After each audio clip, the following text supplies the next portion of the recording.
Coming up next on The Voice of Alabama Politics, the Nobel Peace Prize. Also, ABC writes new hemp rules. And we're on the road. I hear this country's where they do the dance of the seven bells. We tell you more, but we would have the censor on our tails. Hopefully to peace, love, and understanding. Well, maybe not. All this and much, much more coming up next on The V.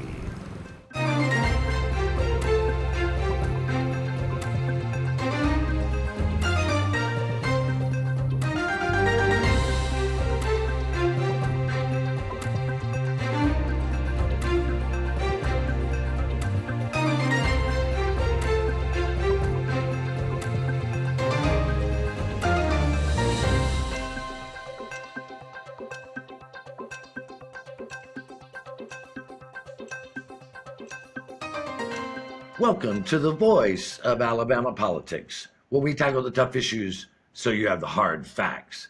I'm your host, Bill Britt, and as always, I'm joined by Susan Britt, research guru extraordinaire, and Josh Moon, columnist for APR, and wonderful man, is off on a vacation with his family. Yes, he is. Yes, he is. And, you know, we've been over here a month, and it's been the most extraordinary time of our lives. But Quite.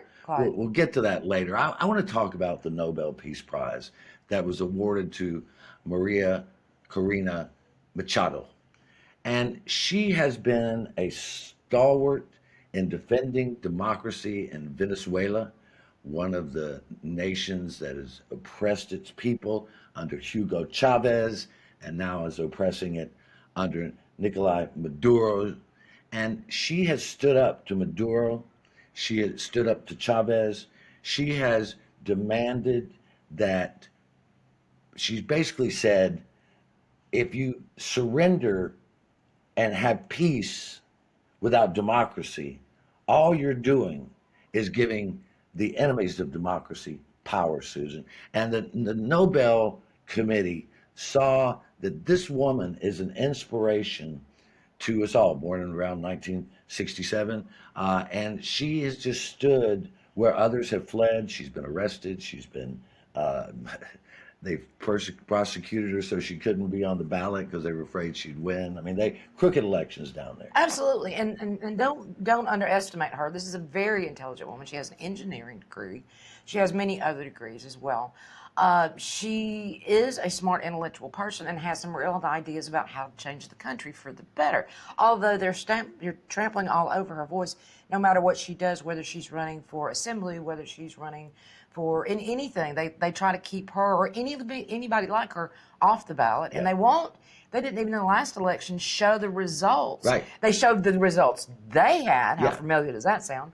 But never. It would appear that side is beginning to win, but this guy just can't take it.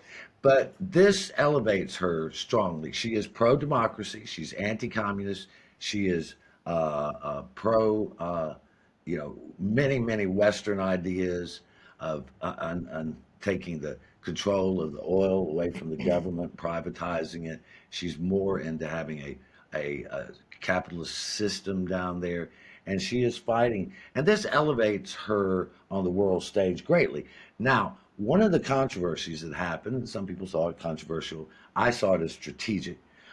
She complimented President Bush and said President Trump, and said that she shared that Peace Prize with him. And one of the reasons she did that, Susan, is because President Trump has stood up to Maduro. Mm-hmm. He has called him out as the dictator and tyrant he is, and just recently authorized the CIA to do some hanky-panky down his there hot in button. Venezuela. Yeah, she knows his hot button. Give him some praise. But he did. I have to say, when I first heard that, I was concerned because I thought that she was giving into Trump wanting the Nobel Prize. But then when I found out that later that he has been against Maduro for many years, I respected what she said. And listen, there's an Arab saying that we all know well: the enemy of my enemy is my friend. Mm-hmm. I don't know whether that was her motive there or not, I think she was sincere in what she said, but I also think she's a great politician. She It knows got how to results. get what she wants. It got results. It did get So- results. And I think it was a wonderful choice. I mentioned earlier this past week that I would love for our Alabama Senator Katie Britt to find a neutral place that she could meet with Machado, and for these two powerful women to sit down and share their vision for democracy. And how do we restore a sense of fairness and democracy here in Alabama and across the United States, because there's some that are tearing it down, and we need to have that essence in our government. They're right now. absolutely two firebrands, both of them very intelligent women with very smart policy Yeah. ideas. I think they could do a lot globally together. Yeah, and I would love to see that. I think that would be a historic meeting. We only got about 2 minutes, Susan, and this is the most awkward transition in the world. But the Alcoholic Board of Control this past week published new rules for hemp products. They bowed to the pressure of the public to As they should. quit doing all the stupid things. But it's still, if you're caught with smokable hemp, you can go to prison for 10 years, or you can be fined $10,000 or $15,000. I think it totally is, for breaking any of the rules. We've taken a drug that was totally legal in the United States and in Alabama, made it illegal, and the legislature doesn't seem to understand that this is not how things should work. I mean, marijuana is less criminalized Absolutely. than THC. It's a misdemeanor. Yeah. It's a misdemeanor where they've turned this into a felony, something that really actually helps people. Now they've reduced it and controlled it down to 10 milligrams, and it's got to be in either individually wrapped gummies or it's got to be in a can. Now they did get it out from behind the counter, as it But were. you know who benefits but from still. this? The people that sell beer and alcohol. Absolutely, Because they can absolutely. put the 10 milligrams in a soda and people will go buy it, instead of having, which I've heard from veterans and people with PTSD and people that suffer rheumatoid arthritis and other things that found relief in the smokable hemp, do not find the same No, relief. they don't. And it's been proven that there is a difference between gummies, drinkables, and smokables. And we've seen it. We know these people. We've talked to them. They cannot get relief from the gummies and the drinks. They can't say that they don't want you to get high and then sell it in a refrigerator right down from the beer case. Exactly. They know these people are drinking it to get high, but it doesn't make any sense. And Andy Witt, who was the sponsor of this monster of a bill, came out recently and said that they were protecting the children No, they're against not. this dangerous drug. And that's just a lie. And it's just a cover up for a Frankenstein bill that should never have been passed. Absolutely. It should be undone. It should be undone. Absolutely It should be undone. And the ABC board has left room for them to do that in these rules. There's something in the rules, but I think the legislature has to come back and rethink this whole thing together. Absolutely. And again, I'm going to go back to another awkward segue here. We need to take a look at these freedoms like that Machado has been fighting for. Free and fair elections. Representative government that's really representative of the people. These are what's important, and we need it more than ever in the United States, not just Venezuela. But we're going to have to leave it right there. You're watching the voice of Alabama politics. We'll be right back.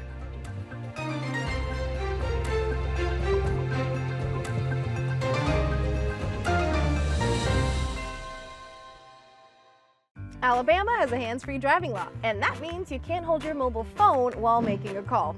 Oh, and no writing messages, recording, or watching videos either. Plus, you can only use a single button or swipe of a finger to answer a call. So what's a driver to do?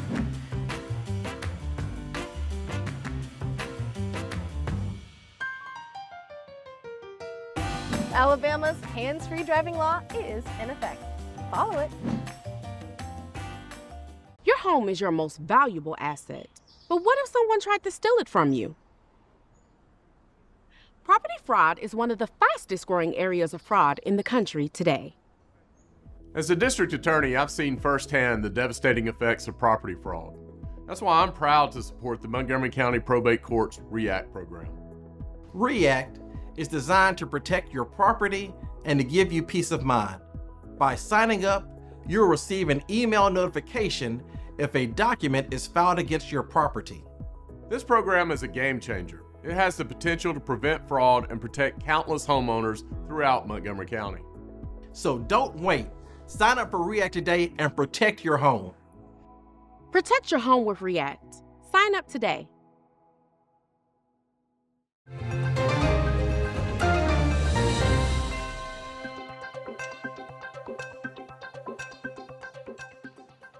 Welcome back to the voice of Alabama politics.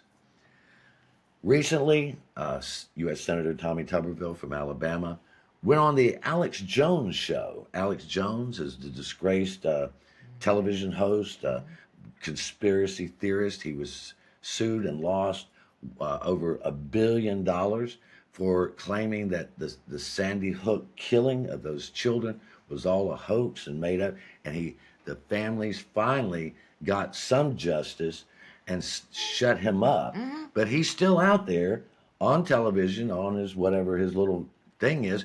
And Senator Tuberville went on his show, Susan, and is supposed to be a senator from Alabama, goes on this nut jobs show and starts talking about how we've got to fight Sharia law, that the Democrats are all retarded, was his word. Those were his words. And they talk about Biden and them trying to start a race war. I mean, it's so unbecoming to a U.S. senator, much less the man who wants to lead Alabama, who at least the elites have gotten completely behind Tommy Tuberville. I mean, he's insulted Democrats, he's insulted the disabled, he's insulted so many people. If he had been paying attention to Alabama law, there was a bill passed banning Sharia law in Alabama in 2014. It's a constitutional But it's an amendment. Alabama thing. It's Yes, a constitutional amendment that says that it can't be Yeah. used in any way. Yeah. So, I mean, this is more of what's got to stop. This is more of the hatred. This is more of the division. This is more of the stuff that we have got to stop doing in this country. The only way we can do anything about it is started at a state level. But the hatred has got to stop. We've got people being shot. We've got people being killed. We've got people being beat up. And he is fueling rhetoric that is just harmful to everyone. And it sounds like an idiot. And listen, I know he's not an idiot. No, he's not But an idiot. the thing is, what does this do for the people of Alabama? Does it help anybody get a job? Does it put food on the table? Will it save our rural hospitals? No. Will it do anything to make Alabama a better place to live? And the short and long answer is absolutely nothing. We have got to come with policies in this state. We've got to have a plan. Just spewing rhetoric, spewing hatred, all of this stuff does nothing for anyone except make them angry. And there's no way Muhammad Ali said it best. When he would go in the ring, what he would do is he would make his opponent angry because he knew if he made him angry, he couldn't think. Yeah. If he couldn't think, then he could beat him every time. Think about that. Well, I don't know what his end game here. I really don't. One of our reporters, Chance Phillip, reached out to the Tuberville office in Washington, D.C., and they said that we were actually ridiculous to even ask the question of why he would go on the Alex Jones show, or a known conspiracy theorist, or why he would make such derogatory statements about people, whether they're Democrats or Republicans. We're all in this together. But, Susan and I spent a little time the other day doing what we call a thought exercise. I mean, if you think about what is the governor in Alabama? We have a weak governor by statute. A lot of states do. The legislature controls a lot of what happens in law and things like that. The the governor does have veto power and line item veto. But again, the legislature can easily overcome it. But the governor is the chief executive officer of the state, has appointment power and a lot of other power. But the one thing is that's most important is that you have a governor with vision who has sound policies and uses the bully pulpit to bring people together rather than tear them apart. Yeah, we need someone who's actually going to come with, like I said earlier, a plan, but mostly with a message of unity, a message of moving together in a positive way forward in the state. A way of getting away from all of the rhetoric that's going on and actually begin to pull the two parties together so that we can come to some compromises, so that we can get some things done. Well, the thing is, and I think this is true, the governor sets the agenda. The governor with the bully pulpit sets the agenda. So nobody's going to get fed from banning Sharia law once again. No. Nobody's going to get a job from talking about race wars or Biden bringing in immigrants to try to do whatever he was trying to do. But that doesn't help it. The governor can reshape things for a long time by making proper appointments, not political appointments, but people with expertise to run the agencies of our state. The governor has that power. And when you set an agenda that has competent people to carry it forward, the governor really does have some true power.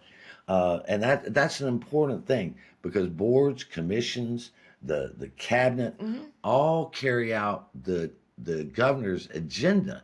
And if we have a strong governor who actually can sway public opinion, it will change the legislature too, because the legislature is moved by public opinion, Of course. greatly. As they should be, because they are representatives of the people. I mean, the governor can do a lot of things. And for instance, keep calling the legislature into special session to make a certain point. Like you said, the appointments, there are, while they're limited powers, the governor can veto the budget and line item some of the budget items. Well, point them out as how they don't work. Yeah. Yeah. The thing is, when did this happen? When a president ran as a Democrat or Republican, and then they became president for everybody. We used to have governors who, like Kay Ivey is one for the most part, who they run as a Republican, and then when they govern for all the people. When did we lose the notion that we have to be partisan once we're in leadership? Because leadership is not partisanship. It is leading the way, making sound decisions, and showing people which way to go. It is, and I don't think we've got to get back to that. I mean, we've got it with Kay Ivey. I correct myself. We need to move forward with that idea. Yeah, we do. But anyway, for right now, Tommy Tuberville's leading the pack, and he doesn't like Sharia law. You're watching the voice of Alabama politics. We'll be right back.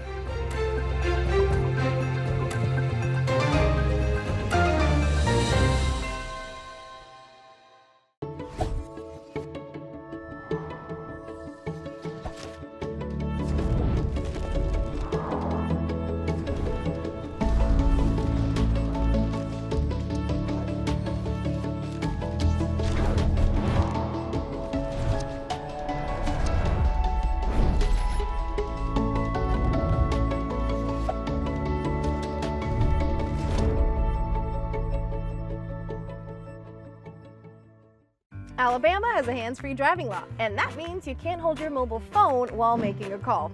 Oh, and no writing messages, recording, or watching videos either. Plus, you can only use a single button or swipe of a finger to answer a call. So what's a driver to do?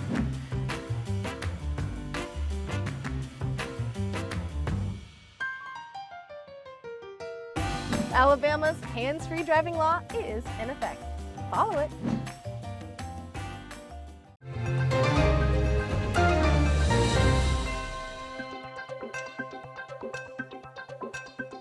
Welcome back to the voice of Alabama politics. Those of you who follow us week to week know that Susan and I have been on an extended vacation to Greece after 23 years of basically going nowhere. Yeah. But building a business and covering Alabama Taking care politics. of our parents. Yeah, doing those What things. we needed to do. One of the reasons was that we needed to get away. The other reason is when you cover politics every day, year after year, decade on decade, you start to get worn down. And because you see the best of humanity, but you also see the worst of humanity. And so it does trouble your soul in a way and wear you down a bit. And I think Susan and I, when we talked about where we wanted to go, we thought, let's go to Greece, where the birthplace of democracy, as well as the cradle of Western civilization, the thought, and to stand in the places where these ideas were discussed, where they were created, and the characters who shaped it. And you still feel it, and I know I've said that before, but you still feel it when you're here. And one of the things that I would like to say is profound, and it's not, is that one of the greatest takeaways for me is that people everywhere you go want the same things. They want peace. They want to be able to raise their family, to make a living. They want to be able to enjoy their neighbor. They want to enjoy a home. They want to have the things that are so basic. And these are a lot of the people we've met have reinforced the idea. And these are people that are from Greece, that are from Turkey, that are from Spain, they're from Italy, they're from Canada, all walks of life. Algeria. I can't name Egypt. Yeah. We've met them all. But the thing that they all want is the same thing. And when we talk to them about democracy, and we talk to them about leadership, and we talk to them about government, none of them thinks their government is perfect. No. But they all think that their government should focus on freedom, equality, and justice. That is a universal thing that people, I'm not saying politicians, I mean people truly care about. And it's been enlightening to walk the streets of the great thinkers, to see the same things that they saw in their lifetimes. And it's had a profound effect on me in that the day-to-day of being a political reporter or being a researcher, you see, like you said, the best and the worst of people. It does wear you down. It wears you down a lot. But coming here, you realize that this is not new. What we're talking about is been happening in history over and over again for centuries. Yeah. And it will eventually work its way out. It may take some time. I mean, we talked about the child building a sandcastle on the You the stole beach. that right out of my head. I did. Building a sandcastle on the beach this morning, and the tide coming and washing away. But what we also watched this afternoon was a child digging a hole in the sand, which a lot of politicians have put us in a hole, and whether in Alabama or in the country. But still, that tide came and it just took that sand and just smoothed it right back over. It took it a little while to do it, Yeah. but it still happened. One of the an incident, and I hadn't thought about talking about this, but it was so wonderful. If you go up to Antiparos, which is a part of one of the islands here, and the Cycladic Islands, and that is where they quarried the marble that built the Parthenon and many of the great statues that came from Greece. It is abandoned now. You walk maybe a mile up into the hillside just to see where it was, and there's still marble there everywhere. As And you're walking on it. yeah, you're you walking on the pieces of it. shards everywhere.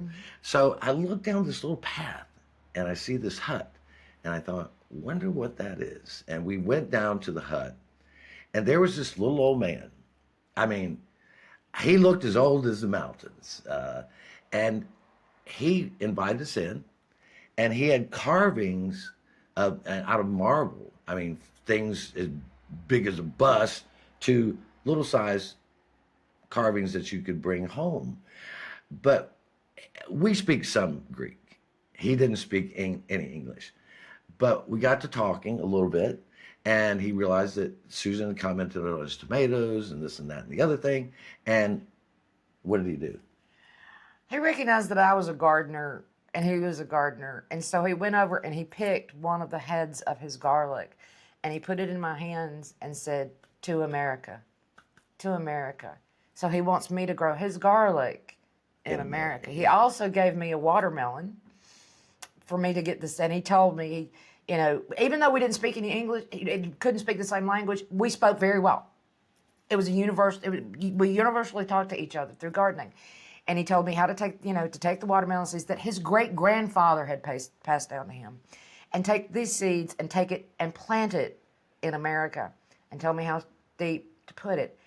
And it occurred to me that how many of our ancestors took their seed, brought their people to America to plant the seed in America.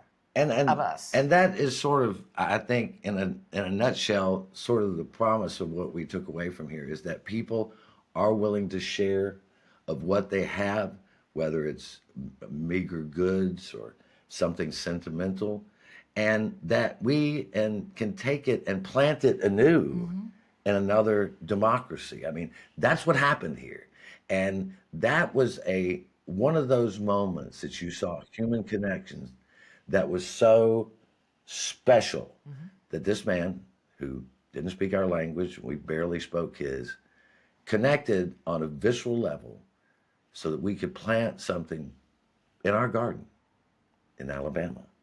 And From I think him in Greece. with him in Greece. And I think that for me was not only a sentimental moment, but a seminal moment in our journey through Greece. You've been watching the voice of Alabama politics. You watch us because we watch them.